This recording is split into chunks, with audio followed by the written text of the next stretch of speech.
Bem-aventurados pobres de espírito. Olá, aqui quem fala é o Daniel da Ilha de Boipeba. Mais um dia, mais uma oportunidade de abrir a nossa Bíblia e deixar Deus falar conosco. Aqui eu não compartilho uma palavra com você porque eu tenho todas as respostas. Eu compartilho porque eu também estou aprendendo a caminhar com Jesus todos os dias. A Bíblia que eu leio precisa primeiro falar comigo, para depois eu conseguir falar com você. Então vamos juntos descobrir o que Deus quer nos ensinar hoje. Bem, hoje quero começar uma série de 10 mensagens sobre as bem-aventuranças de Jesus, registrado lá em Mateus, no capítulo 5 de Mateus. São textos bem conhecidos, e eu já escutei mensagens muito profundas e que falaram ao meu coração. E hoje o Espírito Santo de Deus me levou a compartilhar com vocês e os próximos 10 dias dentro do capítulo das bem-aventuranças. E a primeira delas talvez seja também a porta de entrada para todas as outras. Com toda certeza eu consigo visualizar dessa forma e eu tenho certeza que você também vai conseguir entender dessa forma. Jesus diz ali, bem-aventurado os humildes de espírito, porque deles é o reino dos céus. Versículo 3 do capítulo 5 de Mateus. Algumas traduções, elas trazem, bem-aventurados pobres de espírito. E talvez alguém leia isso e pense, o que significa ser pobre de espírito? E talvez a interpretação por muito tempo seja para você ou para alguém que você conhece errada. E hoje o Espírito Santo de Deus, eu tenho certeza, vai trazer ao seu coração a verdade dessa palavra. Jesus ali ele não está elogiando a falta de conhecimento. Ele não está dizendo que Deus prefere pessoas sem personalidade. Não está falando de baixa autoestima. E também não está dizendo que pobreza financeira, por si só, torna alguém espiritualmente superior. Não é isso que o texto diz, não é isso que eu consigo entender. Ser pobre de espírito, para mim, é reconhecer diante de Deus, todos os dias, em todos os momentos, Senhor, eu preciso de Ti, eu sou pobre e preciso de Ti. Talvez essa seja uma das frases mais difíceis para o ser humano dizer de verdade, para nós seres humanos. Porque nós gostamos de parecer forte, isso é normal, isso está em nós, no ser humano. Nós gostamos de ter realmente respostas, gostamos de transmitir segurança, nós gostamos da sensação de controle, e isso não está errado, desde que seja na medida certa. Mas falando em relação a ser pobre de espírito, não tem nada a ver com essas coisas. E nós vamos entender um pouco aqui o que o Senhor quer nos falar a respeito disso. O reino de Deus, ele começa justamente quando nós paramos de tentar impressionar Deus com aquilo que somos e reconhecemos aquilo que não somos. Eu não sou suficiente sem Ele. Essa é a verdade, E veja como Jesus começa aí o Sermão do Monte, Ele não diz ali, bem-aventurados os poderosos, porque eu vou usar esses poderosos, bem-aventurados os autossuficientes, porque eu vou gastar menos tempo com eles, para que eles façam aquilo que eu quero que faça. Bem-aventurado aqueles que conseguiram vencer tudo sozinho. Não é. Ele simplesmente, Jesus diz, bem-aventurado os pobres de espírito, ou seja, felizes aqueles que reconhecem sua necessidade completa e total de Deus. Isso confronta profundamente a maneira como o mundo funciona, como a sociedade reage a muita coisa, como a nossa geração responde a isso. O mundo diz, acredite em você, você consegue sozinho, não dependa de ninguém, mostre sua força. Mas o Evangelho começa com uma confissão. né? Eu não consigo me salvar. E aqui nós encontramos a primeira grande aplicação dessa bem-aventurança que eu quero compartilhar com vocês hoje aqui no nosso devocional. O pobre de espírito, ele reconhece que não consegue comprar a sua própria salvação. Ele não tem a mínima condição, ele é pobre para fazer isso. E Paulo reforça isso lá em Efésios capítulo 2, versículo 8 e 9, onde ele diz: porque pela graça sois salvos, mediante a fé, e isso não vem de vós, é dom de Deus, não de obras, para que ninguém se glorie. Isso é pobreza de espírito. É chegar diante de Deus sem apresentar currículo nenhum e formações, né? Cristãs, teológicas, espirituais, sem dizer: Senhor, eu mereço porque eu fiz isso, eu sou melhor do que aquela pessoa, eu me dedico mais, eu sou mais espiritual, eu nunca fiz aquilo, eu nunca pequei daquela forma, Senhor, como aquela pessoa. Não, o Evangelho coloca todos nós no mesmíssimo lugar, necessitados da graça de Deus. Jesus, ele contou uma história que explica isso de maneira maravilhosa. 2 homens, né, foram ao templo orar. Muitos de vocês conhecem essa passagem. Um era fariseu, religioso, respeitado, e outro um publicano, mal visto pela sociedade, um homem desprezado por muitos.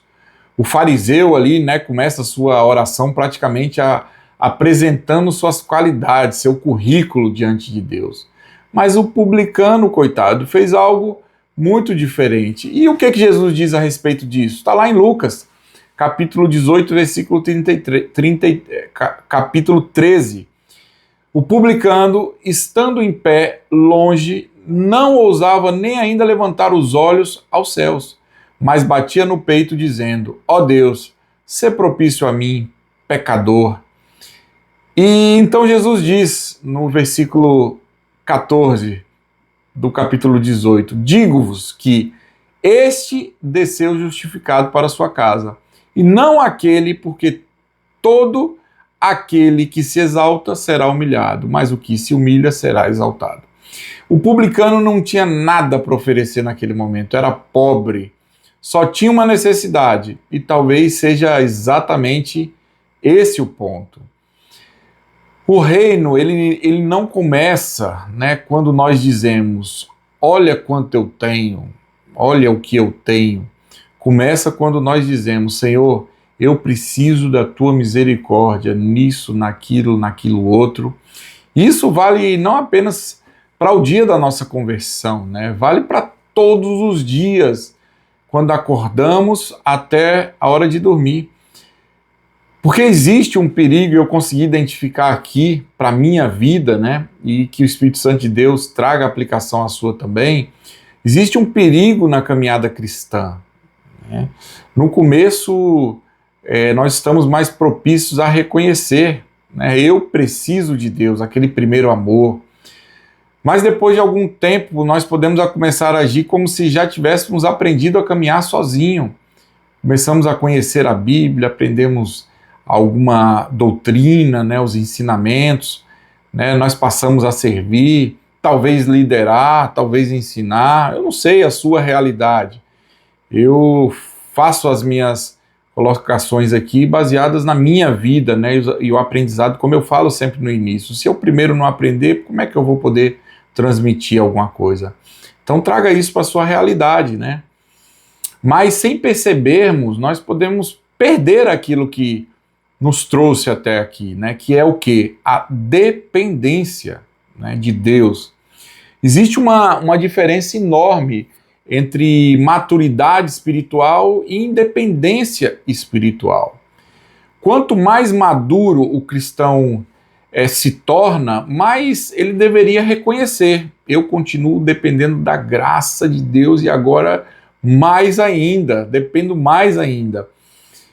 Veja Paulo, né? Paulo era um apóstolo, conhecia profundamente as Escrituras, ele plantava igrejas, né? Ele discipulava multidões, tinha experiências extraordinárias ao longo da sua jornada com Deus, Mas mesmo assim, lá em 2 Coríntios capítulo 3, versículo 5, ele diz o quê? Não que por nós mesmos sejamos capazes de pensar alguma coisa, como se partisse de nós, Pelo contrário, a nossa suficiência vem de Deus. Veja que isso é o apóstolo Paulo falando para nós. E isso é pobreza de espírito também. Não é dizer eu não tenho valor, né? E se colocar numa posição de inferioridade, mas é sim dizer meu valor não vem da minha autossuficiência, minha suficiência vem de Deus. Isso muda tudo para mim, é assim que eu quero aprender a trilhar o meu caminho cristão e que o Espírito Santo de Deus traga isso a você também. Porque humildade bíblica não significa ficar se diminuindo o tempo todo, não é isso. Humildade é simplesmente enxergar a realidade corretamente. Quem é Deus e quem sou eu? E pedir a Ele que nos traga essa clareza todos os dias da nossa vida. E o quanto nós precisamos dele, né? Talvez seja por isso que pessoas realmente próximas de Deus normalmente possuem uma característica em comum, que é o quê? A humildade, né? Quanto mais enxergamos a grandeza de Deus, menos necessidade tem de provar a própria grandeza. Ele quer transmitir aquilo que ele recebe de Deus. E Deus é amor, é paz, é humildade. Jesus é o nosso maior exemplo disso, né?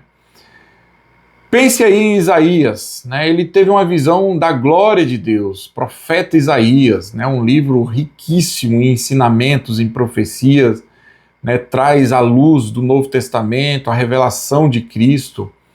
E ele teve uma visão da glória de Deus, e a sua primeira reação não foi, olha como eu sou espiritual, profetão, né? Consegui ver Deus.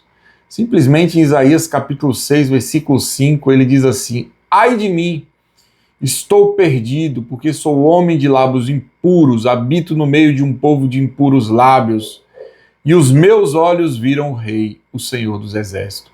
Quanto mais perto da luz, mais recebemos aquilo que precisa ser tratado em nós. Isso não produz necessariamente desespero em mim, e não deve produzir em você, né? Deve produzir dependência, isso sim.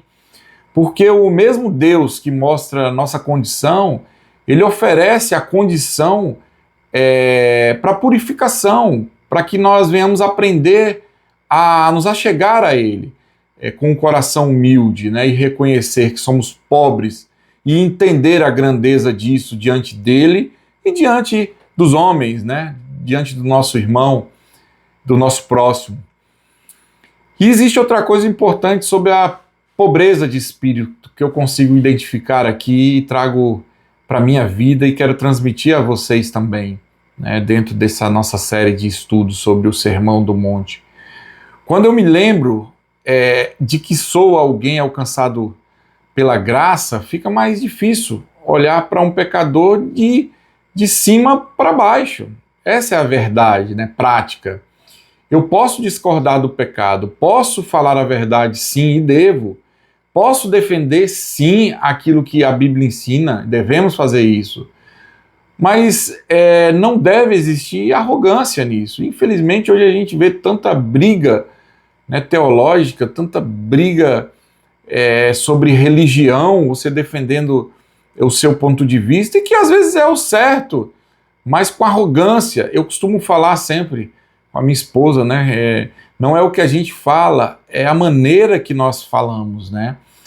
Porque a verdade é que eu estou de pé pela graça. Paulo, ele escreve, né, também lá em 1 Coríntios capítulo 15, versículo 10, pela graça de Deus sou o que sou, né? Essa frase ela poderia nos acompanhar aí todos os dias e não só poderia, como deve. Quando alguma coisa der certo, pela graça. Quando Deus nos usar, pela graça de Deus. Quando vencemos uma tentação, foi pela graça de Deus. Quando conseguimos permanecer em Deus, somente pela graça de Deus. Isso protege o nosso coração do orgulho, né? E talvez alguém pergunte, né? Como eu perguntei também, mas Jesus diz que ele é o reino dos céus. Por quê? Bem, porque somente quem reconhece sua necessidade consegue receber aquilo que Deus oferece. É o que eu consigo entender, né? Imagine alguém morrendo de sede, tá? Um exemplo, mas dizendo, não preciso de água. Enquanto essa pessoa insistir que não precisa, dificilmente receberá, não é verdade? E terá a sua sede ali saciada. O Evangelho, ele anuncia, né? Existe perdão, existe graça, existe reconciliação, existe vida eterna, está tudo aqui na Bíblia, né? Basta ler e ter, né, consciência daquilo que está lendo e ter fé para crer naquilo que lê. Mas o que nós precisamos primeiro é o quê? Admitir, reconhecer, dar o primeiro passo. Eu preciso disso, eu preciso da graça, do perdão, da reconciliação, eu tenho fé e vou trilhar, né, nesse caminho. Eu preciso. Isso é o que precisamos fazer em primeiro lugar. Foi isso que Jesus disse quando ele comparou pessoas saudáveis com doentes, lá em Mateus capítulo 9, versículo 12. Ele diz assim, os sãos não precisam de médico, e sim os doentes. Jesus, ele não estava dizendo que algumas pessoas realmente não tinham pecado, né? Ele estava confrontando aqueles que achavam que não precisavam de cura. Talvez o maior obstáculo para receber a graça não seja ser um grande pecador, talvez seja acreditar que nós não precisamos dela, né? Preste bastante atenção nisso. Esse talvez seja o maior obstáculo. Por isso, Jesus ele começa, né, a bem-aventurado os pobres de espírito. É como se dissesse, né? O reino começa aqui. Vamos lá, o primeiro passo. No fim de nós mesmos. Quando paramos de dizer, eu dou conta, e começamos a dizer, Senhor, sem ti eu não consigo. Isso é diário, tá? Isso eu faço hoje, faço amanhã, faço depois da manhã. Precisa ser constante, esse crescimento, né? E essa dependência da graça de Deus, todos os dias precisamos dela. Jesus em João capítulo 15, versículo 5, ele diz assim, eu sou a videira, vós os ramos, quem permanece em mim e eu nele, esse dá muito fruto, porque sem mim nada podeis fazer. Como a videira, né, dá frutos, ela cresce, ela cria ramos, né, com nutrientes, com água, com uma boa terra, e essa boa terra, esses nutrientes são a palavra de Deus, é uma vida de oração, é uma vida de a cada dia tentar se abster do pecado, do mundo, né? O mundo que eu falo aqui, repito sempre nas minhas palavras aqui, né, que é tudo aquilo para mim que vai contra a palavra de Deus. Isso é mundo para mim, que me faz separação entre a minha vida e a vida e Deus, né? Então, essa frase, ela é radical, né? Sem mim nada podeis fazer, que nós acabamos de ler. Não significa que uma pessoa sem Cristo não consiga trabalhar, construir, estudar ou conquistar coisas nessa vida, né? Significa que a vida espiritual verdadeira, o fruto que agrada a Deus, nasce da comunhão, da união em Cristo Jesus, com Cristo Jesus. O ramo ele não produz sozinho, ele permanece, na verdade, na videira produzindo, né? Talvez nossa maior necessidade não seja tentar produzir mais, talvez seja permanecer mais, orar mais, ouvir mais, depender mais. E algo me chama atenção nessa primeira bem-aventurança, né? Quando Jesus diz, deles é o reino do céu. Não diz, um dia talvez será, né? Se referindo ali ao pobre de espírito. Existe uma realidade presente aí, né? Quem reconhece sua pobreza e recebe o rei, começa a viver debaixo do quê? Do reinado, do reino. Isso significa uma mudança de quê? De governo, né? Antes eu era meu próprio centro, eu era o meu rei, né? Agora Cristo é Senhor e Rei da minha vida. Antes a pergunta era, né? O que eu quero? Agora começa a surgir outra. O que Deus quer? E talvez seja aí que a pobreza de espírito começa a ficar prática nas nossas vidas, né? Quando eu sou contrariado, quando preciso pedir perdão, quando alguém me corrige, quando descubro que eu estava errado e reconheço, preciso admitir, quando eu preciso dizer eu não sei. Pobreza de espírito aparece também na nossa capacidade de sermos ensinados, né?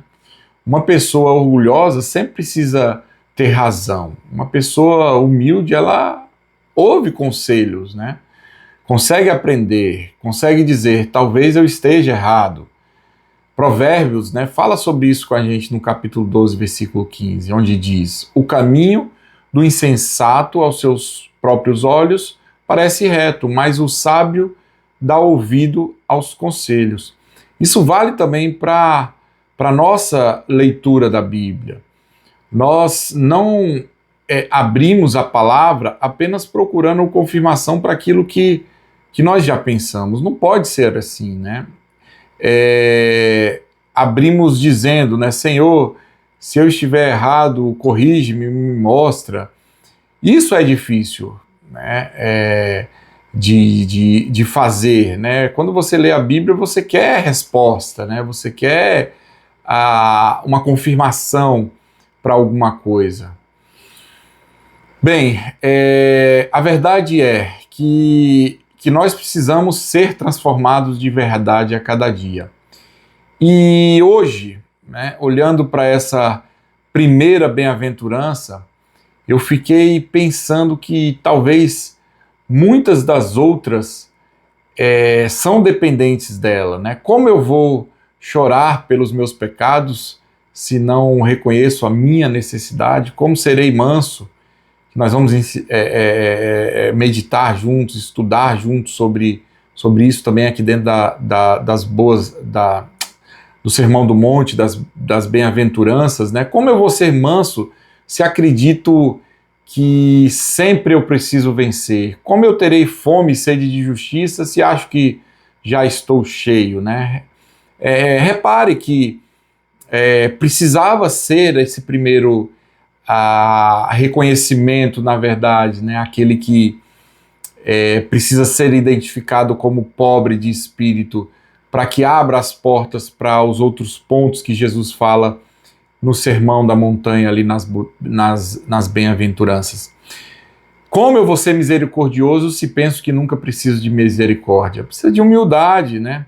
A pobreza de espírito vai abrir todas essas portas para os nossos próximos para as nossas próximas mensagens aqui. Não deixe de ouvir nessa sequência. Eu acho que vai ser muito rico para você, como para mim também.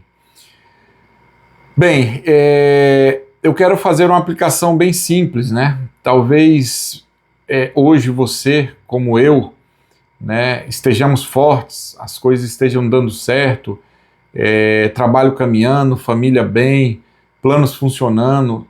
Agradeça. Mas talvez, mas na verdade não deixe, né, a bênção produzir de todas essas coisas que estão dando certo, independência de Deus, e você achar que não precisa de Deus. Né? Lembre-se da humildade do Sermão da Montanha. Mas talvez hoje você esteja quebrado, como eu também, tá? Sem respostas, fraco, sem saber o que fazer. E talvez, né, o exemplo de oração para nós hoje seja esse: Senhor, eu preciso de Ti. Saiba de uma coisa, né, você, e eu tomo isso para mim também, e que a aplicação seja na minha vida também, diariamente. Essa não é uma oração pequena. Senhor, eu preciso de Ti. Eu consigo enxergar que, de repente, é uma das orações mais importantes que um ser humano pode fazer. Né? Davi, ele diz lá no Salmo 40, versículo 17, eu sou pobre e necessitado, porém o Senhor cuida de mim. Olha que declaração, pobre e necessitado, mas Deus cuida de mim. Pobreza de espírito não termina em abandono, termina no reino de Deus. Jesus não diz coitado dos pobres de espírito, ele diz bem-aventurado, felizes. Sabe por quê? Porque quem percebe que suas mãos estão vazias, finalmente pode estendê-las para receber a graça completa de Deus. E hoje a minha oração, já estamos encerrando, pela minha vida e pela sua, deve ser: Senhor, livra-me da ilusão de que eu consigo caminhar sozinho. Quando tudo estiver dando certo, não permita que eu esqueça de Ti. Quando eu aprender mais da Tua palavra, dai-me ainda mais humildade. Quando o Senhor me usar, lembra-me de que o poder vem de Ti. Quando eu errar, dai-me humildade para admitir. Quando alguém me corrigir, dai-me sabedoria para ouvir. Ore também assim todos os dias, como eu quero fazer e estou fazendo. Diga ao Senhor, eu não quero viver tentando impressionar a Ti com aquilo que tenho. Quero chegar diante de Ti reconhecendo tudo de bom que existe em mim veio da Tua graça e é pela Tua graça. Eu preciso de Ti para começar, preciso de Ti para continuar, Senhor. E precisarei de Ti até o fim de tudo. Em nome de Jesus, amém. Que essa seja a nossa oração todos os dias, porque a primeira bem-aventurança me ensina que o reino de Deus não começou quando finalmente nos tornamos fortes o bastante. Começa quando reconhecemos que nunca fomos fortes o bastante sem Ele. E talvez a verdadeira riqueza espiritual comece exatamente aqui, quando conseguimos dizer de coração: Senhor, eu sou necessitado e Tu és tudo o que eu preciso. Que essa palavra não termine aqui, que ela continue falando conosco diariamente. Eu sou o Daniel da Ilha de Boipeba e lembre-se, não basta conhecer a palavra, precisamos permitir que ela transforme as nossas vidas todos os dias. Deus abençoe você e até a próxima.